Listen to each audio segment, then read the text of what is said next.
Momento de reflexão.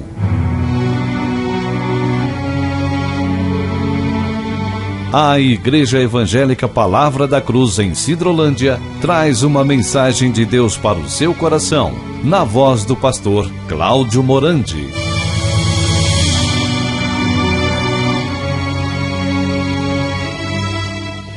Bom dia, queridos, graça e paz a todos vocês. Que privilégio o Senhor nos concede mais uma vez estarmos aqui juntos para meditarmos na palavra de Deus. Todos vocês que tiveram esta oportunidade de serem chamados pelo Senhor, hoje eu tenho certeza que algo mais da pessoa de Cristo será acrescentado na sua vida. Pelo menos essa é a minha oração e é o desejo do meu coração. Então, a cada reunião dessas, nós esperamos que o Pai forme em nosso interior algo mais da bendita pessoa do Senhor Jesus Cristo. E nesses assuntos da maturidade espiritual, nós vamos analisar hoje algo muito importante naquilo que concerne a vinda de Cristo. Claro que a igreja ela tem uma grande responsabilidade em se preparar para o casamento, para aquele precioso encontro que nós vamos ter com o nosso Senhor Jesus Cristo. E nós, olhando para as circunstâncias que nos rodeiam, as profecias que estão sendo cumpridas, nós podemos afirmar claramente que o Senhor Jesus Cristo está às portas. Ele não tem pressa. Ele está esperando a sua noiva há mais de 2000 anos. E ele ainda não voltou. Você sabe por quê? É porque nós, como igreja do Senhor, ainda não estamos prontos. Quando a noiva de Cristo estiver pronta, amadurecida, adulta, certamente o Senhor Jesus Cristo irá voltar para buscar a sua noiva. É nossa responsabilidade como igreja do Senhor estar vivendo em unidade, deste modo apressando a vinda do Senhor. Temos que aguardar a vinda do Senhor e apressar a vinda dele.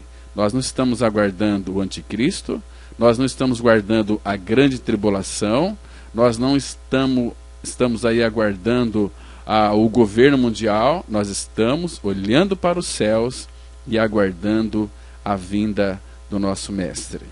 Então vamos, em nome do Senhor Jesus Cristo, tomar as nossas Bíblias. Vamos ler 2 Coríntios, capítulo 11, o versículo 2. 2 Coríntios 11, verso 2, a palavra de Deus diz assim: porque zelo por vós com zelo de Deus, visto que vos tenho preparado para vos apresentar como virgem pura a um só esposo, que é Cristo. Vamos ter uma palavra de oração. Bendito Pai, nós sabemos que estamos pisando em terreno santo da Tua palavra. Pai, nós te pedimos que Tu abras as Escrituras para nós, que os céus estejam abertos em direção a este local, para que todos nós juntos sejamos edificados por Ti, para que Cristo seja formado em nós e que nós sejamos levados para aquele que é perfeito, o nosso Senhor, e deste modo nós venhamos estar amadurecendo. Fala conosco, Pai, nesta oportunidade, nos dá espírito de sabedoria e de revelação para conhecer o Teu Filho Jesus Cristo de uma forma perfeita, de uma forma plena, para que Ele então possa ser cada dia mais real em nossas vidas, que Ele possa cada dia mais ser formado em nosso interior. Nós entregamos, Pai, esse tempo que vamos passar aqui juntos nas Tuas mãos. Pedimos a Tua bênção, a bênção do entendimento espiritual. Nos dê visão espiritual para vermos as profundezas do Senhor Jesus Cristo. Pai, e que esta reunião não se constitua em tão somente mais uma reunião de estudo da palavra, mas nós queremos, ó Pai, ver além da letra a Ti mesmo e tocar na Tua realidade e sermos tocados e edificados por Ti. É o que nós Te pedimos em nome de Teu amado Filho Jesus. Amém. Queridos, este texto que nós acabamos de ler, ele é fundamental para os nossos dias. Eu quero que você entenda algo muito importante no início deste versículo. Paulo está dizendo que ele zela por nós com zelo de Deus. O que isso significa? Primeiro, irmãos, que aqui, claro, que é a boca de Paulo, aqui está envolvido o sentimento de Paulo, aqui está envolvido todo o amor do apóstolo Paulo, mas por detrás dessas palavras de Paulo há o Espírito Santo de Deus. Quando Paulo disse aqui, porque zelo por vós com zelo de Deus, é a voz do próprio Espírito. Então, irmãos, vamos pensar numa coisa aqui muito interessante. O Espírito Santo, ele de fato nos ama tanto. A palavra fala lá em Tiago, capítulo 4, que ele anseia por nós, é com ciúmes. Então, tudo aquilo que nós tocamos neste mundo e nos traz algum prazer interno, isto ofende a pessoa do Espírito em nossas vidas. Ele vai entristecer. Então, Paulo está aqui zelando por vós, mas com zelo de Deus. Olha o tamanho da responsabilidade no qual Paulo está dizendo essas palavras. E ele continua: visto que vos tenho preparado para vos apresentar como virgem pura a um só esposo, ao único esposo. Nós somos propriedade exclusiva dele, de Cristo. Então, queridos, isso é maravilhoso. Hoje, no meio evangélico, muitos infelizmente estão perdendo a visão de Cristo e, consequentemente, a visão da noiva, da igreja.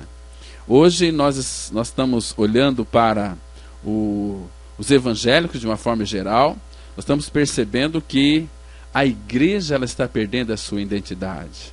A igreja não está buscando santidade, ser pura, muito pelo contrário, ela está se tornando uma igreja prostituta. Por quê? Porque todo pecador, ele pertence ao reino de Satanás. Agora, amados, como vir e pertencer a Cristo, a outro reino? Nós nascemos, todos nós sabemos aqui, já tratamos inúmeras vezes, que todos nós nascemos em um reino adâmico, um cabeça federal que é Adão, no qual todos nós descendemos. Mas para pertencermos a outro reino, nós temos que perder a nossa identidade adâmica com a qual todos nós nascemos. Romanos 7,4 vai dizer que para nós pertencermos a outro, é necessário nós morrermos para aquele com quem nós estamos casados, que também envolve ali a lei.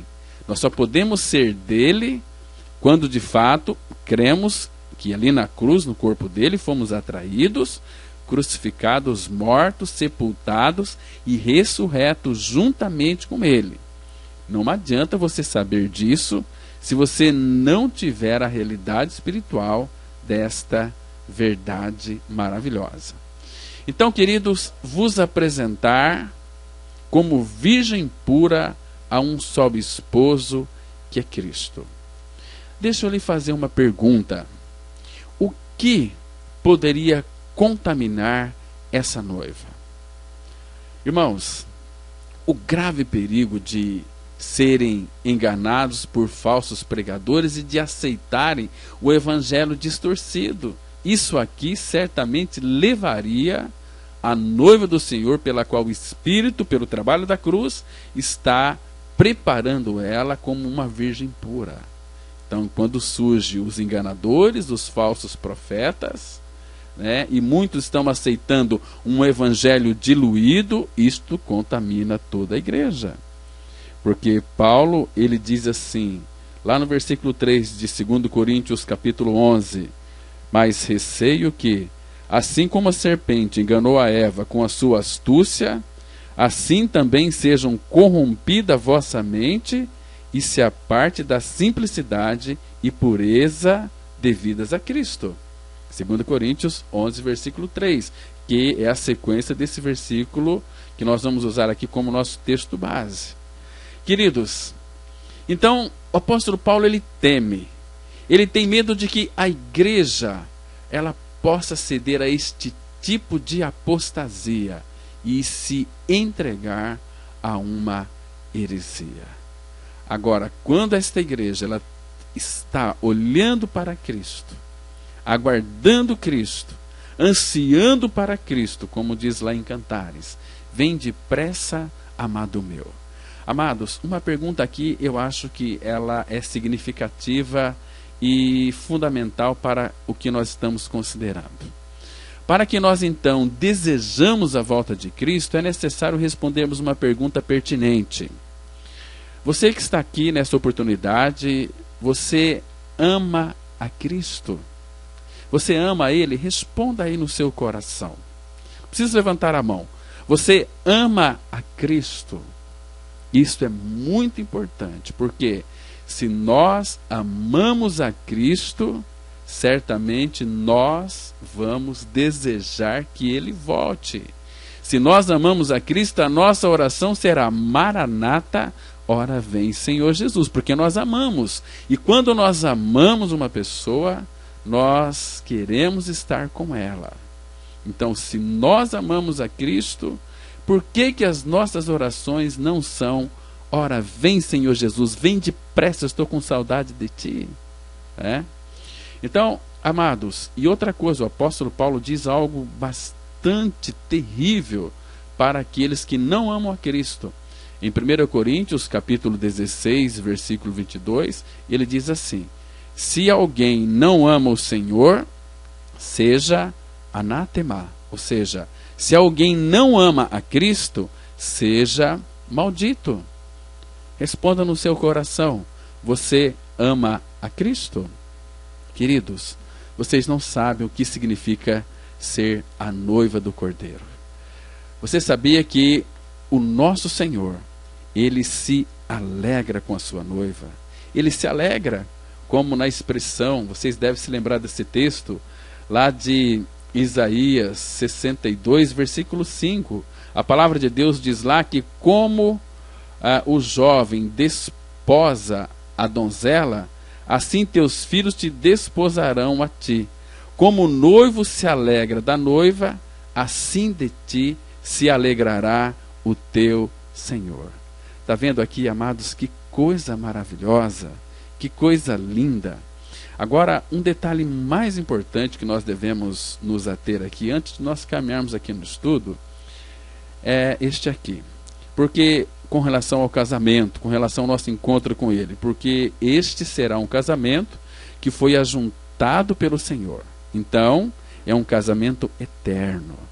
Aquilo que o Senhor ajuntou, não separe o homem. É um casamento providenciado pelo Senhor.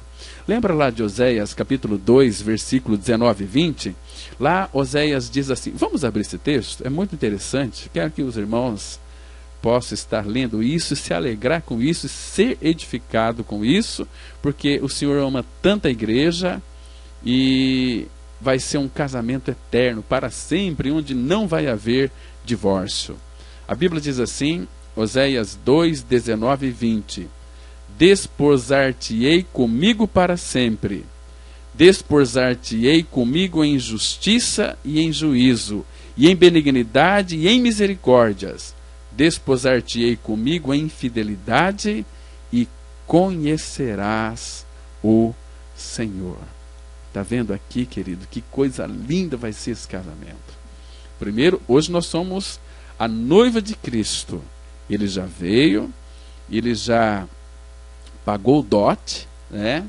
Ele pagou um dote, um preço muito alto que jamais qualquer outra pessoa poderia pagar. É um preço que não tem como pagar, mas nosso Senhor Jesus Cristo pagou com seu próprio sangue. Então ele pagou o preço de cruz. Lá na cruz, ele também nos libertou do nosso pecado, da lei, da morte, do diabo, de Satanás. Ele nos libertou de tudo e foi preparar um lugar para sua noiva. Então, quando ele voltar, vai acontecer esse casamento. Você está preparado para esse casamento? Lembra que o apóstolo Paulo disse: visto que vos tenho preparado para vos apresentar como virgem pura a um só esposo, que é Cristo. Então, isso aqui é maravilhoso, isso é gracioso. A noiva, ela deve estar sempre se preparando para o encontro com Cristo. Ela deve estar sempre se purificando, rejeitando o mundo e se consagrando inteiramente a Ele. A palavra consagrar aqui, ela sempre vai começar com os nossos ouvidos. E uma pessoa ser consagrada ao Senhor significa que não é ela trabalhar para Deus. Consagração verdadeira significa ser trabalhado por Deus. E é assim que a igreja deve esperar a chegada do noivo para nos levar a um banquete nupcial. Vocês se lembram do apóstolo João? Ele foi um dos apóstolos de Jesus. Ele confortou aqueles cristãos primitivos em um período de perseguição com a esperança de participarem do casamento do Cordeiro. Lembra o que a Bíblia diz lá em Apocalipse, capítulo 19? Vou ler aqui do versículo 7 a 9. Apocalipse 19, de 7 a 9, a Bíblia diz assim. Só lembrando um detalhe muito importante. Apocalipse e a revelação de Jesus Cristo, que ele deu para mostrar aos seus servos as coisas que em breve irão acontecer. Então, o que vai acontecer aqui no Apocalipse 19, 7 e 9? Diz assim a palavra: alegremo-nos, exultemos e demo-lhes a glória, porque são chegadas as bodas do Cordeiro, cuja esposa a si mesmo já se ataviou, pois lhe foi dado vestir-se de linho finíssimo, resplandecente e puro, porque o linho finíssimo são os atos de justiça dos santos. Então me falou o anjo: escreve, bem-aventurados aqueles que são chamados à ceia das bodas do Cordeiro. E acrescentou: são estas as verdadeiras palavras de Deus. Vocês percebem aqui, amados, que nesses versículos de 7 a 9, nós vamos entender por revelação do Espírito que o Senhor Jesus não voltou ainda, porque a igreja ainda não se ataviou. Ela não se vestiu ainda. Não se vestiu. Porque no dia do casamento, a palavra fala que são chegadas as bodas do Cordeiro. Dia do casamento do Cordeiro. Agora, cuja esposa a si mesmo já se ataviou. Aqui dá uma ideia que parece que nós temos que nos esforçar para este encontro. Mas esse esforço aqui, cuja esposa a si mesma já se ataviou. Então, o que aconteceu aqui? O Senhor Jesus veio, colocou lá naquele armário, imagina o armário ali no teu quarto, colocou o vestido de casamento, colocou os adornos. Então a noiva tem que ir lá no armário, cuja esposa a si mesma já se ataviou, pegar todos aqueles apetrechos e se vestir. Por quê? Porque a palavra diz que lhe foi dado vestir-se de linho finíssimo, resplandecente e puro, porque o linho finíssimo são os atos de justiça dos santos. Percebe que nós temos uma grande responsabilidade, como igreja do Senhor, em nos prepararmos para este encontro, sendo nós cada vez mais santos nele. Ele que opera em nós a santificação, Ele é quem vai operar em nós a santificação, mas nós temos que responder à santificação que está sendo operada em nós. De que maneira? Vivendo em santidade. Queridos, o que a igreja é? O que o Pai quis dar ao seu filho? Uma companheira que lhe seja idônea. É a igreja do Senhor, a igreja dele. Você que está aqui nesta manhã, você tem buscado este crescimento espiritual? E por que você não busca? O Senhor quer que nós busquemos, irmãos. Ele quer que o nosso progresso seja visto a todos os homens. Agora vamos pensar um pouquinho. Como será este casamento? Meu querido irmão, minha querida irmã. Neste estudo nós vamos constatar algo impressionante.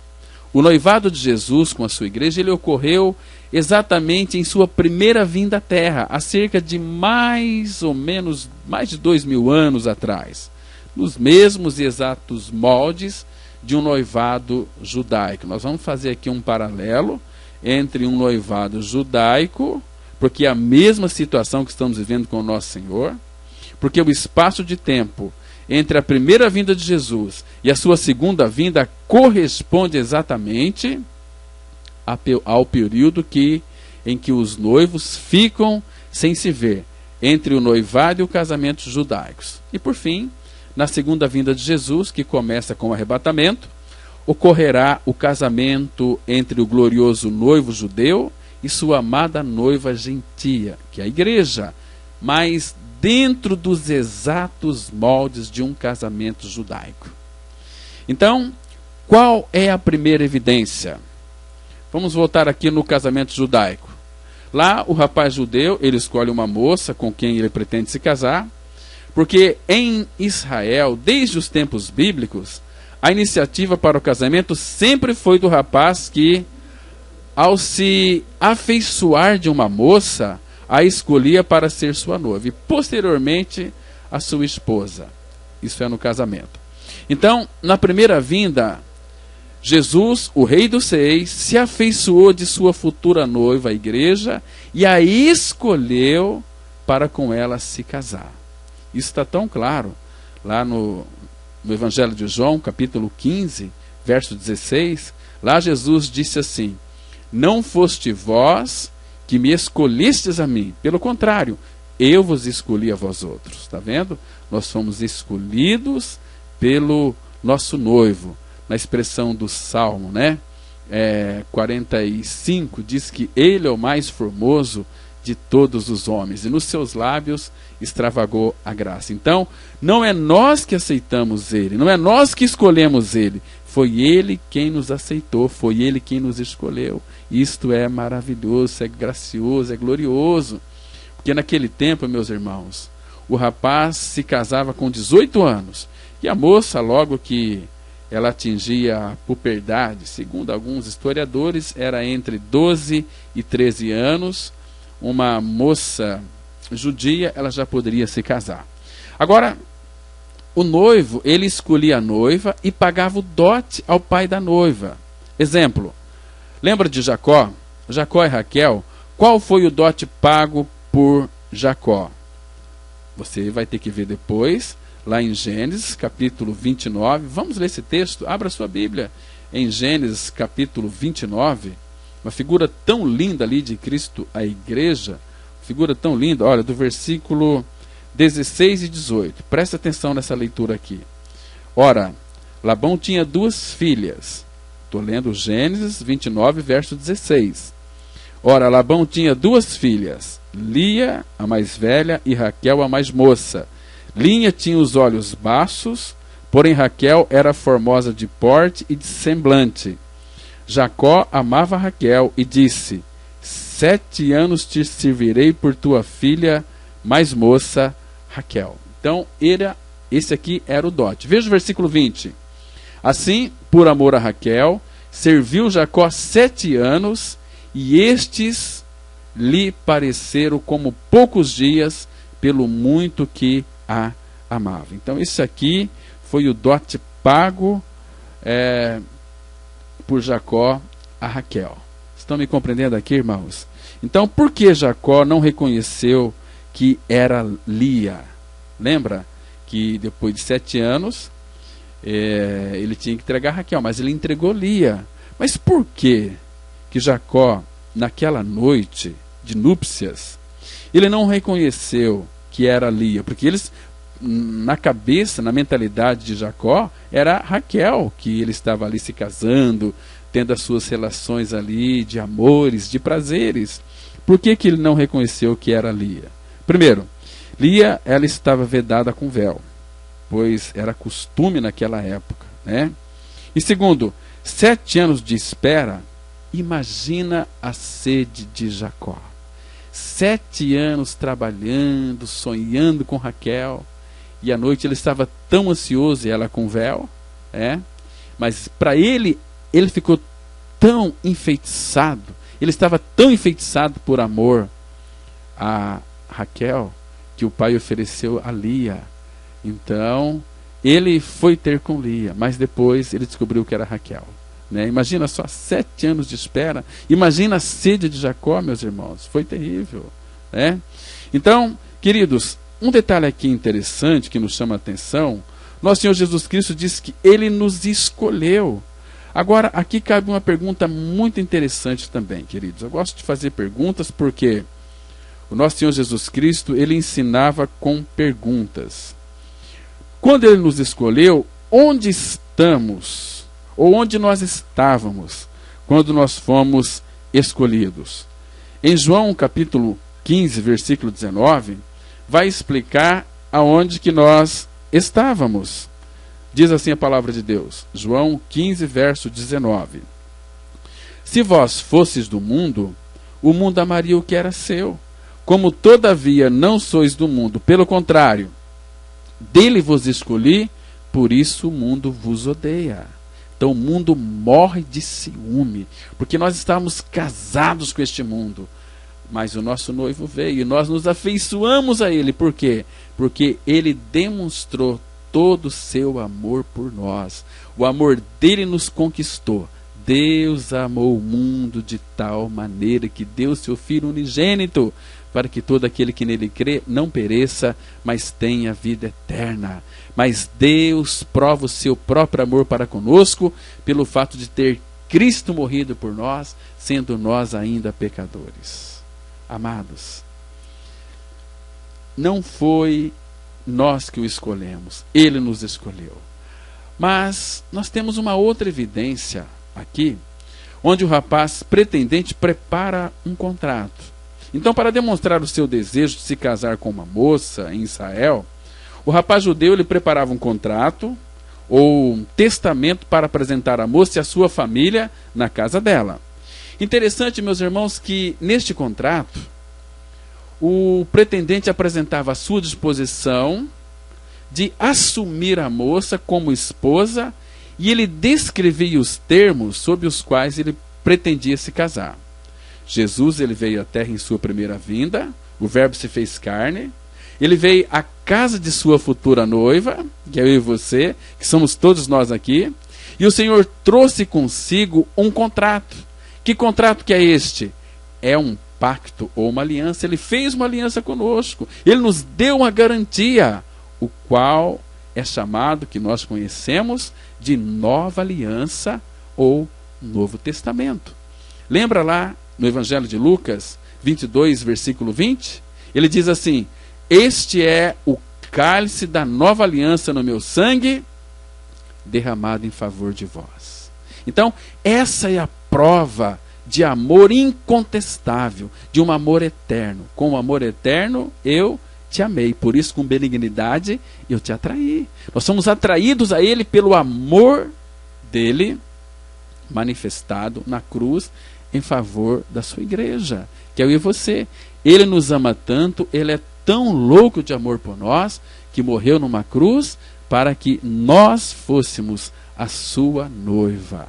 Agora, irmãos, para que este casamento aconteça logo, é necessário que nós cresçamos a maturidade, que nós amadurecemos, porque senão nós cremos que fomos crucificados com Cristo, o nosso velho homem foi morto lá atrás, esperamos a vinda de Cristo lá na frente, mas neste intermediário, neste hoje, no aqui e agora, é um tempo de preparo para o casamento.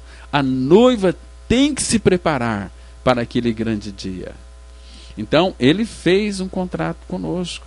E aqui, irmãos, vale a pena ressaltar que a principal parte do contrato consistia no preço da noiva. Ou seja, o valor que o rapaz estava disposto a pagar para se casar com ela. Então o pagamento deveria ser feito à família da moça em troca de sua permissão. Queridos, presta atenção que este preço da noiva costumava ser bem alto e mostrava quão valiosa era a moça para o rapaz. Então, o que acontecia no casamento judeu? O rapaz ia à casa da moça com um contrato e com um bem de alto valor a ser dado pela moça. Em sua primeira vinda, amados, Jesus ele veio à terra e apresentou a sua futura noiva, representada ali pelos apóstolos, o bem de alto valor que ele daria por ela. E este bem de alto valor foi anunciado à sua futura noiva por ocasião da sua última ceia. Veja lá, por exemplo, aqui em Lucas, no capítulo 22, no versículo 19 diz assim, olha o que Jesus disse aqui. E tomando um pão, tendo dado graças, o partiu e lhes deu, dizendo, isto é o meu corpo oferecido por vós. Isto é meu corpo oferecido por vós. Então aqui, meus queridos e amados irmãos, ele queria constituir uma família. Uma família. Se você, por exemplo, ler Isaías, vamos ler Isaías 53, muito interessante nós analisarmos esse texto aqui. Isaías 53, veja aqui o versículo 8, 10 e 11. O 8 diz assim, por juízo o opressor foi arrebatado, e de sua linhagem quem dela cogitou? Ele não tinha nenhuma linhagem. Quem cogitou da linhagem dele? Agora, olha o versículo 10. Todavia ao Senhor agradou moê-lo, fazendo-o enfermar. Quando der ele a sua alma como oferta pelo pecado, verá a sua posteridade e prolongará os seus dias. E a vontade do Senhor prosperará nas suas mãos. Agora veja o 11. Ele, o nosso Senhor Jesus, ele verá o fruto do penoso trabalho de sua alma e ficará satisfeito. O meu servo, o justo, com o seu conhecimento, justificará a muitos, porque as iniquidades deles levará sobre si. E nós sabemos onde foi que ele levou as nossas iniquidades, que foi ali na cruz, pagou um preço muito alto. Por isso que o corpo dele foi oferecido para mim e para você. Lógico que essa entrega foi o Pai, mas nós fomos alcançados aqui. Sim, queridos, é o corpo do Senhor Jesus. Ele foi oferecido como bem de alto valor a ser dado pela sua futura noiva, que é a igreja, que é todos nós aqui que cremos em nossa morte e ressurreição com Cristo. E o apóstolo Paulo também sabia deste mistério. Ele escreveu lá em sua primeira carta, 1 Coríntios 6, versículo 20, ele disse assim, porque fostes comprados por preço. Está vendo aqui, amados? Então, ele pagou o preço, então nós devemos tornar para ele, como diz Isaías 44, versículo 22, o preço foi pago, temos que tornar para ele. Nós não podemos mais ser escravos de homens, nós pertencemos a ele, ao nosso noivo. Estamos aguardando e preparando para o grande casamento. E, irmãos, uma das principais finalidades do tempo do noivado, no noivado judaico, reside na necessidade de o noivo construir uma câmara nupcial. Ou seja, sabe o que é câmara nupcial? É um pedido de casamento para ele e sua noiva, junto à casa do pai dele. Queridos, agora entendamos uma coisa. No sentido espiritual, nós vemos que no período entre as duas vindas, o glorioso noivo se dedica à preparação da câmara nupcial junto à casa do pai. O noivo avisou a sua noiva que precisaria ir à casa de seu pai, onde prepararia lugar, que é a câmara nupcial, para nos receber. Lembra o que ele disse lá em João 14:2? Na casa de meu pai há muitas moradas. Se assim não fora, eu vou-lhe teria dito, pois vou preparar-vos lugar. E o que foi que ele disse depois que ele prepararia este lugar? Então voltarei e vos receberei para mim mesmo, para que eu e você, igreja do Senhor, noiva de Cristo, possamos morar com Ele para todo o sempre. Você sabe onde nós vamos morar? Você tem ideia? Abra sua Bíblia em Hebreus capítulo 13, o versículo 14. Hebreus 13, verso 14. A Bíblia diz assim, olha que interessante aqui. Na verdade, não temos aqui cidade permanente, mas buscamos a que há de vir. Está vendo? A que há de vir. Aquela que vai vir. E Ele tem poder para fazer isso nas nossas vidas, irmãos. Ele vai fazer isso. Nós estamos aguardando a cidade de cima. A palavra fala, aquele que é poderoso para fazer infinitamente mais do que tudo quanto pedimos ou pensamos, conforme o seu poder que opera em nós. Então, este dia vai chegar, porque o nosso Senhor, Ele pagou o nosso dote e foi preparar lugar para receber a sua noiva. Então, mais uma vez, eu quero que vocês fiquem bastante atentos e não se esqueça disso, que no período entre as duas vindas, o noivo aguarda o consentimento do pai para que venha buscar a sua noiva. Então, o nosso noivo é Jesus. O noivo Jesus, ele revelou que, quanto ao momento de sua volta para buscar a sua noiva, somente o seu pai sabe. Ele disse isso nos evangelhos, mais especificamente, lá em Marcos, capítulo 13, versículo 32. Ele diz assim, mas a respeito daquele dia ou da hora ninguém sabe, nem os anjos do céu, nem o Filho, senão o Pai. É somente o Pai quem sabe o dia em que Ele irá voltar para nos buscar. Então, enquanto o noivo prepara a câmara nupcial, a noiva, à distância, se prepara para Ele. Anda de tal forma que todos sabem que está comprometida com Ele. Todo homem, toda mulher que creu em sua morte e ressurreição com Cristo é selado pelo Espírito Santo da promessa e aguarda o noivo. E todos devem olhar para nós e reconhecer quem nós somos. Nós temos uma identidade. O que você é? Eu sou um filho amado do Pai. Vede que grande amor nos tem concedido o Pai, a ponto de sermos chamados filhos de Deus. Então, meu querido, minha querida irmã, lá em Cantares 7:10, a Bíblia diz assim, eu sou do meu amado e ele tem saudade de mim. Então aqui a noiva está preparada, está madura. Eu sou dele, eu tenho convicção disso. E ele tem saudade de mim. Houve uma evolução do amor. A noiva precisa se tornar uma noiva madura, uma noiva adulta para poder se casar, para poder aguardar a vinda de Cristo.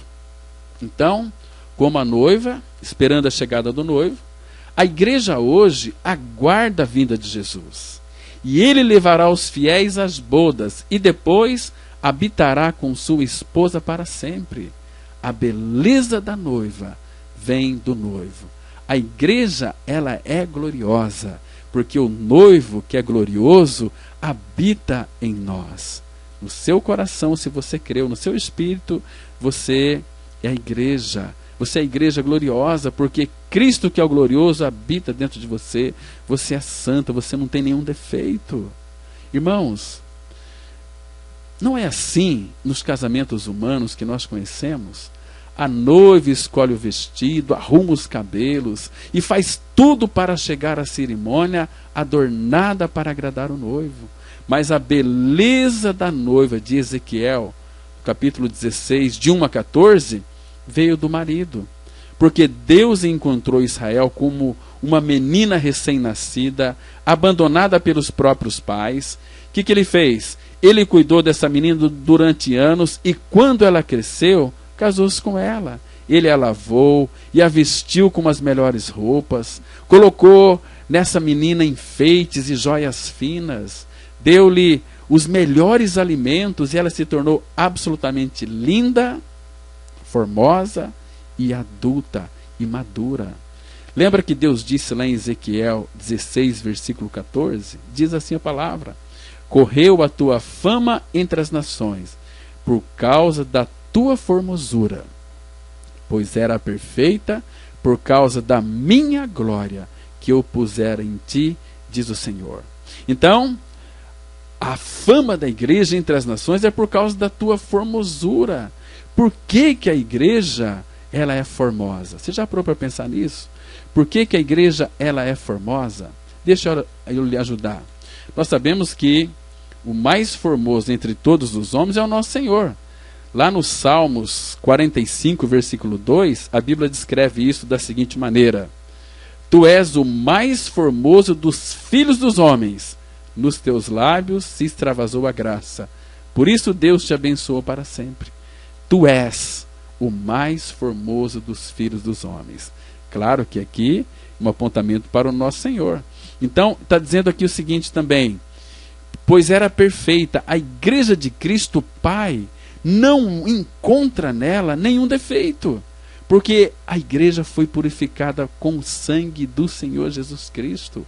Foi purificada, ela foi tornada pura. Ela é uma igreja perfeita. Nela, você sabia que Deus, o Pai, não encontra nenhum defeito na igreja? Muitas pessoas não creem, outros vão dar risada, mas a igreja de Cristo, na qual é habitada pelo glorioso Senhor, é uma igreja, na expressão de Efésios 5, 26 e 27, diz assim: para que a santificasse, tendo-a purificado por meio da lavagem de água pela palavra, para apresentar a si mesmo igreja gloriosa, sem mácula, nem ruga, nem coisa semelhante, porém santa e sem defeito. O Pai, quando olha para a igreja, ele não vê defeito. Por quê? Porque Deus ama a igreja e o amor cobre multidão de pecados. Quem ama não consegue enxergar defeito. O Pai purificou a igreja, santificou a sua igreja e não vê defeito nela. Eu e você, nós sabemos que nós temos muitos defeitos, que nós não somos perfeitos, mas Ele nos vê através daquele que é perfeito, daquele que é glorioso, daquele que é santo, daquele que é puro, que habita em nós. Por isso a igreja, aos olhos do Pai, não tem nenhum defeito. Então, vamos ficar com a opinião dele. Vamos ficar com a opinião dele. A igreja é gloriosa porque tem a glória de Deus. Irmão, você se lembra de Apocalipse? Capítulo 21, de 9 a 11. Olha lá, é uma visão de João que ele viu da igreja lá glorificada. Presta atenção aqui, amados. Apocalipse 21, versículo 9. Então veio um dos 7 anjos que tem as 7 taças, cheia dos últimos 7 flagelos, e falou comigo dizendo: vem, mostrar-te-ei a noiva, a esposa do Cordeiro. E me transportou em espírito até uma grande e elevada montanha, e me mostrou a santa cidade, Jerusalém, que descia do céu da parte de Deus, a qual tem a glória de Deus. Está vendo aqui? A igreja tem a glória de Deus. O seu fulgor era semelhante a uma pedra preciosíssima, como pedra de jaspe cristalina, que também aqui é o que o nosso Senhor possui, é a natureza dele. Então, amados, nós podemos ver a glória de Deus em Cristo, sim, porque Ele colocou em nós esse brilho. Cristo é a luz do mundo, e eu e você, nós somos a luz do mundo, porque Cristo tem que brilhar através de nós. E um detalhe muito importante, nunca se esqueça disso. Se você ver Cristo e a igreja, você tem a Bíblia toda aberta para você. Porque no centro do propósito de Deus está a igreja. O propósito de Deus, uma vez visto, irá nos cativar para o resto de nossa vida. E de modo simples, se temos amor pelo Senhor, nós estaremos interessados em seu propósito final. Por quanto tempo nós podemos guardar um segredo? Quanto tempo? Na verdade, algumas pessoas não conseguem manter um segredo por um tempo mínimo, mas entretanto, Deus, Ele tem mantido um segredo por séculos, mas agora é revelado, e ainda assim, milhares de cristãos na face da terra não têm ideia do que seja. Eis uma grande parte desse segredo.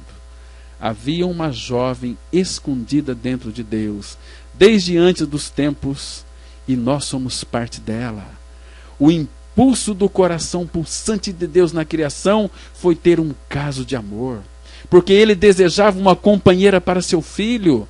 Todos os que creram que foram crucificados, mortos e ressurretos com Cristo, têm sido chamados para participar desse caso de amor. Entretanto, meus irmãos, infelizmente, parece que muitos de nós ainda não sabemos disso. Lembra de Ezequiel 16, versículo 8? Lá está escrito assim: passando eu por junto de ti, vi-te, e eis que o teu tempo era tempo de amores. Estendi sobre ti as abas do meu manto e cobri a tua nudez. Dei-te juramento e entrei em aliança contigo, diz o Senhor Deus, e passaste a ser minha. Ah, amados, que precioso é isso. Somos do Senhor, passamos a ser dele. Vocês se lembram que ele, o nosso Senhor Jesus, ele estendeu sobre nós as abas do seu manto e cobriu a nossa nudez. O que isso nos faz lembrar aqui? De Ruth. Lembra de Ruth?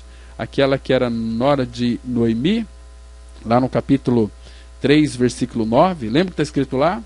Disse ele: quem és tu? Para Ruth. Ela respondeu: sou Ruth, tua serva. Estende a tua capa sobre a tua serva, porque tu és resgatador. Irmão, isso é muito lindo. Então, Boaz é uma figura de Cristo. Então, aqui está claro que ele estendeu o seu manto, a sua capa, e cobriu todo o nosso pecado.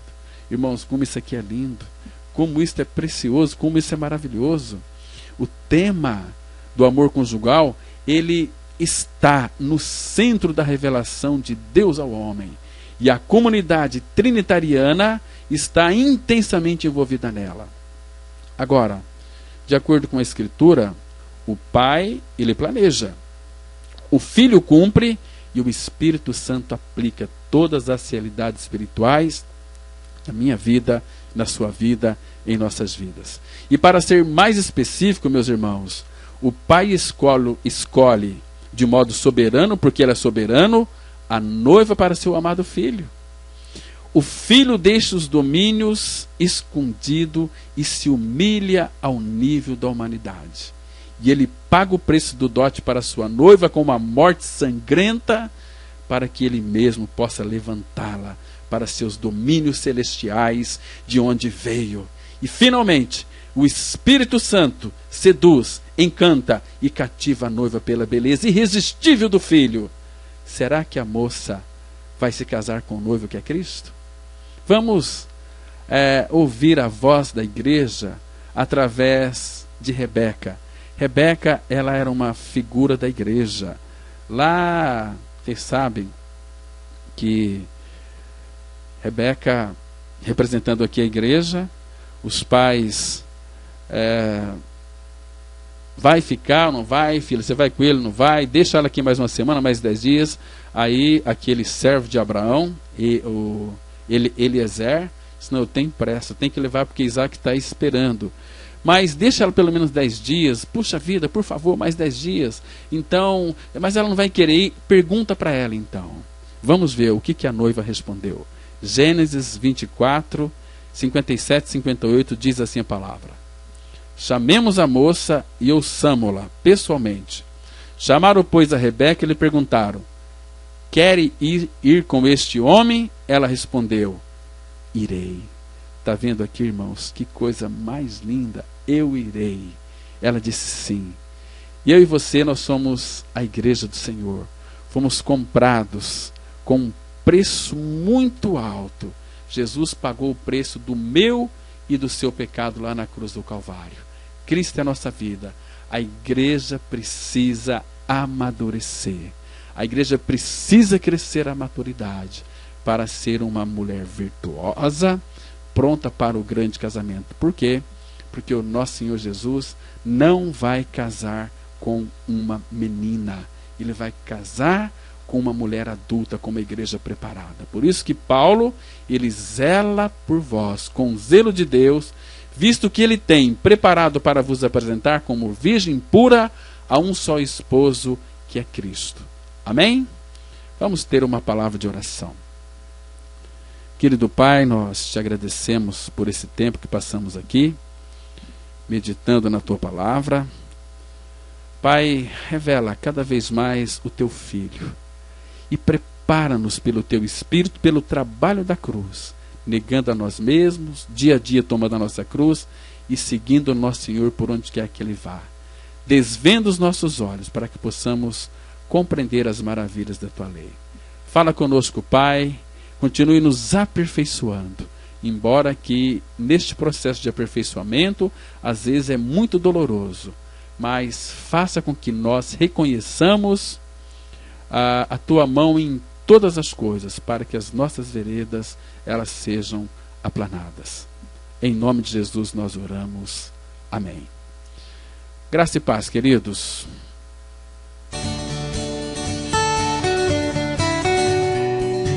Se você se identificou com esta mensagem e quer saber mais sobre ela, ligue para o telefone 0 operadora 67 3272 4801 ou venha nos fazer uma visita na Rua Acre, número 260, no centro de Sidrolândia, Mato Grosso do Sul.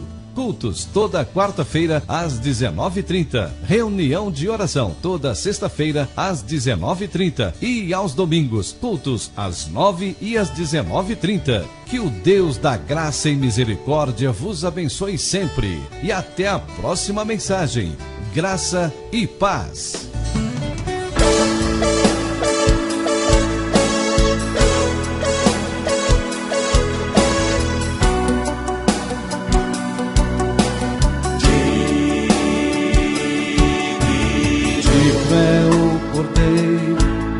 Foi morto de receber o poder e riqueza, sabedoria e força e honra e glória e louvor.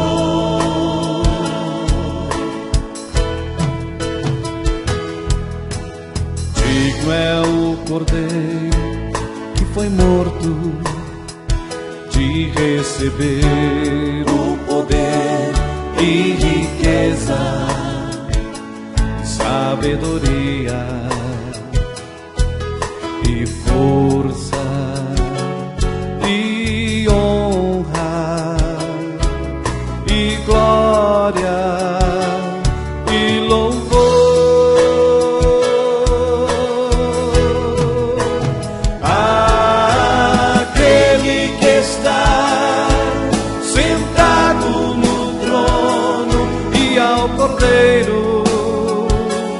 Seja o louvor e a honra e a glória e o domínio pelos séculos dos séculos.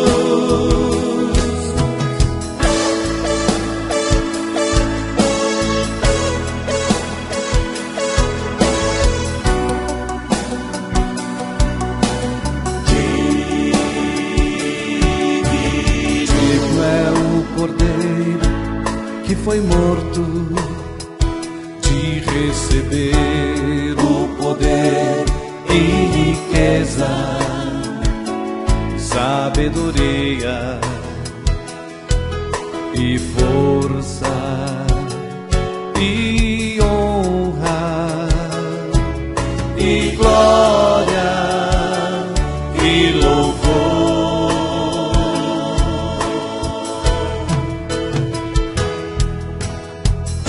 É o cordeiro que foi morto de receber o poder e riqueza, sabedoria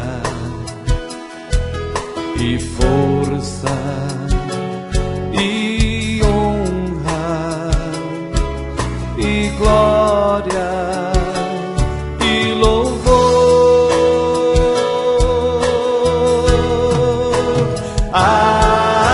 Aquele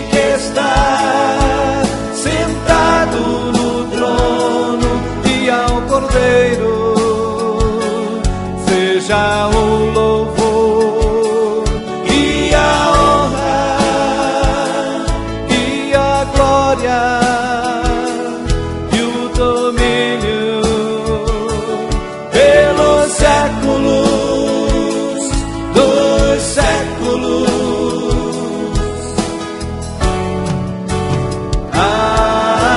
Aquele que está sentado no trono e ao Cordeiro seja o louvor e a honra e a glória e o domínio pelos séculos dos séculos dos séculos. Amém.